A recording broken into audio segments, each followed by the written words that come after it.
Surface tension के phenomena को समझने के लिए बहुत ही अच्छा क्वेश्चन है। यहाँ पे कह रहा है कि फॉर अ सरफेस मॉलिक्यूल, कोई एक मॉलिक्यूल है लिक्विड की सरफेस पे, तो उससे रिलेटेड क्या क्या बातें ठीक होंगी वो हमसे पूछ रहा है। तो मान लो ये हमारे पास कोई एक मॉलिक्यूल है जो सरफेस पे है, ठीक है। तो कह रहा है कि इस मॉलिक्यूल की इनमें से कौन सी सिचुएशन सही है। क्या क्या पूछ रहा है, वो नेट फोर्स के बारे में पूछ रहा है कि इस पार्टिकल पे जो सरफेस पे है, मॉलिक्यूल जो सरफेस पे है, इस पे नेट फोर्स क्या होगी और इसकी पोटेंशियल एनर्जी क्या होगी। ये इसकी एनर्जी सरफेस पे ज्यादा होगी या इसके नीचे जो मॉलिक्यूल होंगे, या ये मॉलिक्यूल नीचे होता तब इसकी पोटेंशियल एनर्जी ज्यादा होती, इसके बारे में पूछ रहा है। तो जो सरफेस टेंशन का जो कॉन्सेप्ट है जो आपने पढ़ा है, उसके अंदर आपने देखा है कि जो ये मॉलिक्यूल सरफेस पे पड़ा है तो स्फीयर ऑफ इन्फ्लुएंस जो है इसका जो है वो हेमिस्फीयर होगा और इसके ऊपर जो नेट फोर्स लग रही होगी वो डाउनवर्ड लग रही होगी, ठीक है। और अगर हम कोई मॉलिक्यूल अंदर कंसीडर करें यहाँ पे, तो इसका स्फीयर ऑफ इन्फ्लुएंस जो होगा वो एक कंप्लीट क्लोज्ड सिस्टम होगा, मतलब एक क्लोज्ड स्फीयर आप कह सकते हैं, और इसकी इंटरेक्शन इसके नेबरिंग मॉलिक्यूल्स के साथ होगी, ठीक। तो इसके ऊपर जो नेट फोर्स है वो रिलेटिवली इस मॉलिक्यूल से क्या होगी, कम होगी।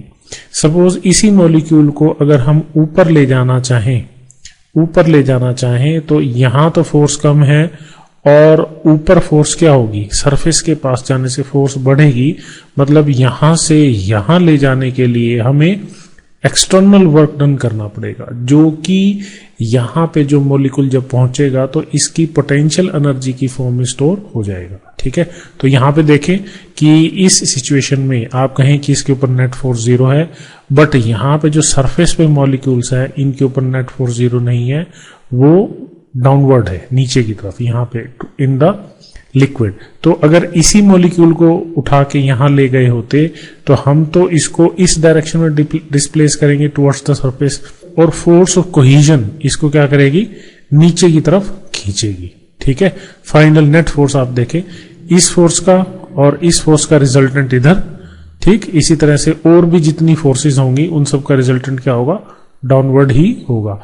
तो डिस्प्लेसमेंट ऊपर, फोर्स इधर, ठीक है, फोर्स ऑफ कोहिजन इधर, तो नेगेटिव वर्क डन होगा यहाँ पे, और वो यहाँ पे पोटेंशियल एनर्जी की फॉर्म में स्टोर होगा। तो इसलिए जो मॉलिक्यूल सरफेस पे हैं उनकी पोटेंशियल एनर्जी हमेशा ज्यादा होगी बजाय उन मॉलिक्यूल्स के जो फ्री सरफेस से नीचे हैं, ठीक है।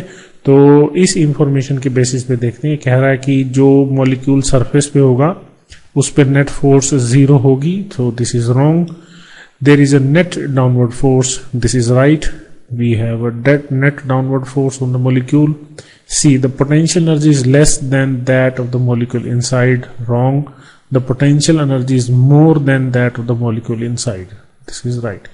तो दो ऑप्शन करेक्ट है, B और D।